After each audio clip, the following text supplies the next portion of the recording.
Ang linaw-linaw nung nakasulat sa box, pag binili nyo pa lang.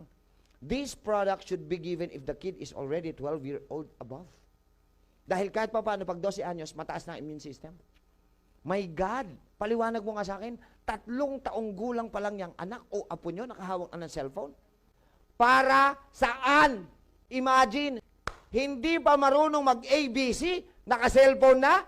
Gusto nyo marinig kung bakit naka-cellphone yan? And hindi dahil kaya mong bumili, huwag tayo mayabang. Ang tunay na dahilan kaya naka-cellphone niya mga yan, ang tatamad nyong mag-alaga ngayon. That's reality. Come on. Huwag kang magulo, huwag kang magulo. Oh, ito, laruin mo, diyan ka. Oh, ganito na lang ha. Sa madaling salita,